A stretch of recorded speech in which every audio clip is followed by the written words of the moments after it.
అందరికీ నమస్కారం. నేను మీ #MD వెల్కమ్ టు మహోదయ మీడియా. మద్యంలో దోచేస్తున్నారు. కూటమి ప్రభుత్వం గురించి ప్రజలు అనుకుంటున్నటువంటి మాట, మద్యంలో నిజంగానే దోచేస్తున్నారా?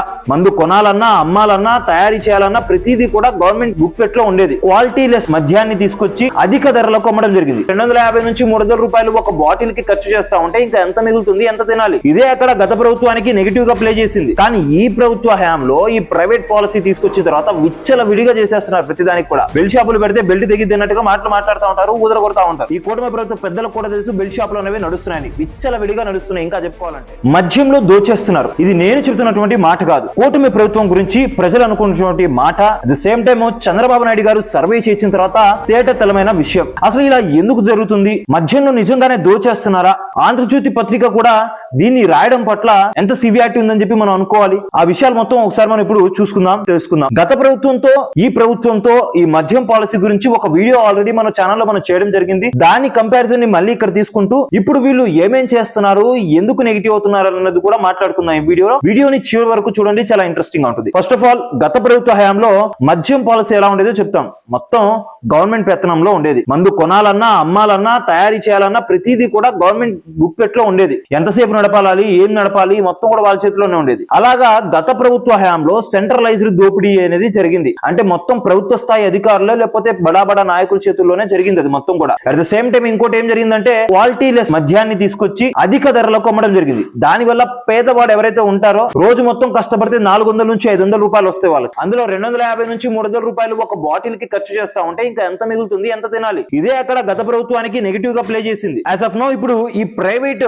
పరం చేసిన తర్వాత, కూటమి ప్రభుత్వం వచ్చిన తర్వాత గత పాలసీని భిన్నంగా మళ్ళీ ప్రైవేట్ పరం చేస్తే క్వాలిటీ మద్యాన్ని తీసుకురావచ్చు అని చెప్పి ఆలోచన చేసి ప్రైవేట్ పరం చేశారు. ప్రైవేట్ పరం చేసిన తర్వాత ఏమైనా ఆగాయా అంటే అంతకు మించి పెరిగిపోయాయని చెప్పి చెప్పుకోవచ్చు. గత ప్రభుత్వంలో జస్ట్ డబ్బులు పెంచడం, క్వాలిటీ లెస్ మధ్య మాత్రమే జరిగేవి ఆగడాలు. కానీ ఈ ప్రభుత్వ హయాంలో ఈ ప్రైవేట్ పాలసీ తీసుకొచ్చిన తర్వాత విచ్చల విడిగా చేసేస్తున్నారు. ప్రతిదానికి కూడా పూర్తి స్థాయిలో రూపుమాపినటువంటి బెల్ట్ షాపులు మళ్ళీ దర్శనం ఇస్తున్నాయి.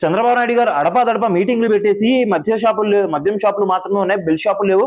బెల్ట్ షాపులు పెడితే బెల్ట్ తెగిద్దినట్టుగా మాట్లాడుతూ ఉంటారు, ఊదర కొడతా ఉంటారు. కానీ ఆయనకు కూడా తెలుసు, ఈ కూటమి ప్రభుత్వ పెద్దలకు కూడా తెలుసు బెల్ట్ షాపులు అనేవి నడుస్తున్నాయని, విచ్చల విడిగా నడుస్తున్నాయి. ఇంకా చెప్పుకోవాలంటే చంద్రబాబు నాయుడు గారికి ఒక నానుడు ఉందండి. చంద్రబాబు నాయుడు గారు ఎప్పుడు అధికారంలోకి వచ్చినా విచ్చల విడిగా మద్యాన్ని అమ్మేస్తారు, బెల్ట్ షాపులో హవా నడుస్తుందని చెప్పి ఆయనకి గత ప్రీవియస్ 3 రెజైమ్స్ లో 3 టర్మ్లో ఇప్పుడు ఈ ప్రస్తుత టైం లో కూడా దాన్నే ఫాలో చేస్తూ దాన్నే మళ్ళీ ఇంకోసారి నిజం చేస్తూ చూపిస్తున్నారు. ఈయన ఏదైతే ప్రైవేట్ పరం చేసి మంచి చేద్దామని చెప్పి వచ్చారో అందులో భాగంగా ప్రైవేట్ పరంగా చేసినప్పుడు లాటరీ పద్ధతిన 3000 నుంచి 3500 షాపులు రాష్ట్ర వ్యాప్తంగా ఉన్నాయి. వాటన్నిటిలో లాటరీ పద్ధతిలో కొంతమందికి షాపులు అనేది ఇవ్వడం జరిగింది. లాటరీలో ఎవరి పేరైతే వచ్చిందో వాళ్ళకైతే ఇవ్వడం జరిగింది. వాళ్ళు ఒక్కొక్కళ్ళు లైసెన్స్ ఫీజులని, లైసెన్సుల కోసమని, షాపు అద్దెలని, షాపులకి అడ్వాన్సులని, ఇంకా మద్యం కొనుక్కోవాలని, ఇలా అనేక విధాలుగా మాల్ కొనుక్కోవడానికి ఇలా అనేక విధాలుగా 1 కోటి నుంచి 1.5 కోటి రూపాయలు డిపాజిట్ చేశారండి. వీటిపైన ఈ 1 కోటిన్నర ఎలా తీసుకురావాలన్న దానిపైన వాళ్ళ మెయిన్ ఫోకస్. ఎంత తొందర తీసుకొస్తే అంత ప్రాఫిట్స్ వస్తాయి. అలా అందులో భాగంగా ఇంకా గవర్నమెంట్ కూడా కావాల్సింది, గవర్నమెంట్ కూడా వాళ్ళ దగ్గర ముక్కుపిండి వసూలు చేసింది. సో వాళ్ళు ఇప్పుడు ముక్కుపిండి వసూలు చేస్తున్నారు. ఎవరి దగ్గర వసూలు చేస్తున్నారు? కస్టమర్స్ దగ్గర. కస్టమర్స్ ఎవరు? ప్రజలు ఎవరు? పబ్లిక్ ఓటేసి గెలిపించిన వాళ్ళు. సో మరి నెగిటివ్ ఇంపాక్ట్ ఉంటుంది కదా. సో చంద్రబాబు నాయుడు గారి దగ్గర పదే దీనికి సంబంధించి ప్రస్తావన పోయిందంట. ఏదో సాక్షి టీవీలో లేకపోతే సాక్షి పత్రికల్లో, కొన్ని వైసీపీ పత్రికల్లో, వైసీపీ సోషల్ మీడియాలో చెప్తే సరిపోదు.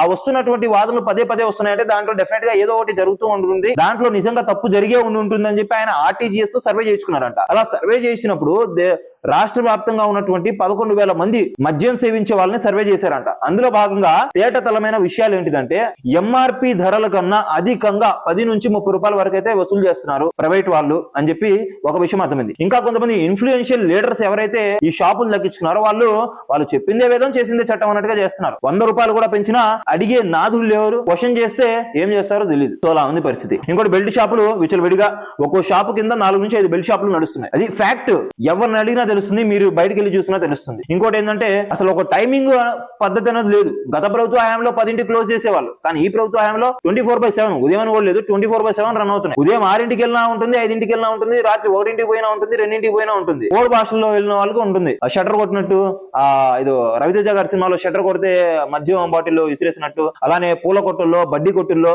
లేకపోతే షాపుకు కొద్ది దూరంలో ఒక వ్యక్తి ఉండి సైకిల్ చేసి పిలిచి మందు బాటిల్ ఇవ్వడం, ఇలా అనేక విధాలుగా చేస్తున్నారు. వాళ్ళకి నచ్చిన విధంగా చేసేస్తున్నారు. ఇలా మద్యానికైతే అడ్డు అదుపు లేకుండా పోయింది. ఈ ప్రైవేట్ వాళ్ళు చేస్తున్నటువంటి విచ్చలవిడితనానికి అడ్డు అదుపు లేకుండా పోయింది. ఇంకా వీటన్నిటిని కూడా అరికట్టాల్సినటువంటి ఎక్సైజ్ శాఖ ఏం చేస్తున్నారంటే ఎక్సైజ్ శాఖ కూడా దీనికి అతిథులేం కాదు. గవర్నమెంట్ వీళ్ళ దగ్గర ఎలా అయితే ముక్కుపిండి వసూలు చేస్తుందో వీళ్ళు కూడా ముక్కుపిండి వసూలు చేస్తున్నారు. ఒక ఎస్ఐ స్థాయి అధికారికి 5 లక్షల రూపాయలు కప్పం కట్టాలంట ప్రతి నెల. గతంలో ఈ విషయాన్ని మనం డిస్కస్ చేసుకున్నాం. ఇక డీసీ స్థాయి వ్యక్తి, డీసీ అంటే డిప్యూటీ కమిషనర్ ఎక్సైజ్ శాఖలో, అటువంటి వ్యక్తికి జిల్లా పరిధిలో ఉన్నటువంటి అన్ని షాపుల నుంచి ప్రతి నెల 15 లక్షల రూపాయల వరకు రొక్కం పోవాలంట. మరి ఇన్ని విధాలుగా వీళ్ళు అన్ని కట్టుకుంటూ అటు ప్రభుత్వాన్ని సాటిస్ఫై చేస్తూ ఇటు అధికారులను సాటిస్ఫై చేస్తూ ఆ డబ్బులు మొత్తం మరి రికవర్ చేయాలంటే ఎలా? మరి ఇలానే చేయాలి కదా. మరి వీళ్ళు అలా లేకుండా ఉంటే, వీళ్ళు ఇంత ఫ్రీ హ్యాండ్ ఇవ్వకపోయి ఉంటే వాళ్ళు ఇలాగా చేసేవాళ్ళు కదా విచ్చలవిడితనంగా. వీళ్ళు చేసిన దాన్ని బట్లే వాళ్ళు కూడా వ్యవహరిస్తున్నారు. దీని వల్ల end of the day definite గా కూటమి ప్రభుత్వానికి నెగిటివ్ ఇంపాక్ట్ అయితే ప్లే అవుతుంది. అది గమనించే చంద్రబాబు నాయుడు గారు ఈ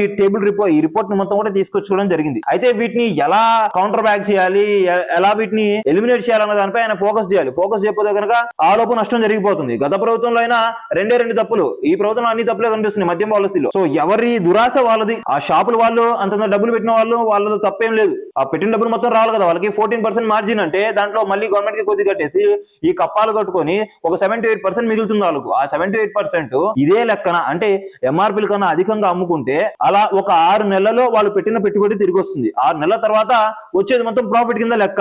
మరి అప్పుడైనా దిగి వచ్చి మన డబ్బులు మనకు వచ్చినాయి కదా, కొద్ది మార్జిన్ వస్తే చాలని చెప్పి దిగి వస్తారా? లేకపోతే ఎక్కువగా దండుకోవడమే పరమావధిగా పేదవాడిని దోచేయాలన్నట్టుగా చేస్తారన్నది తెలియాల్సింది. సో యాజ్ ఆఫ్ నౌ అయితే కూటమి ప్రభుత్వానికి మద్యం పాలసీలో డెఫినెట్ గా మీరు నమ్మినా నమ్మకపోయినా, ఈవెన్ వాళ్ళ అనుబంధ మీడియా పత్రికల్లోనే ఈ వార్తను ప్రచురించారంటే ఏ విధంగా జరుగుతుందో చూడండి. మద్యాన్ని దోచేస్తున్నారని చెప్పి వాళ్ళు ఒక సంచికని వేశారు న్యూస్ పేపర్ లో. ఇది ఒక సీరియస్ అంశమే. దీన్ని పట్టించుకుంటే మంచి మార్కులు పడతాయి, పట్టించుకోకపోతే నెగిటివ్ మార్కులే డెఫినెట్ గా.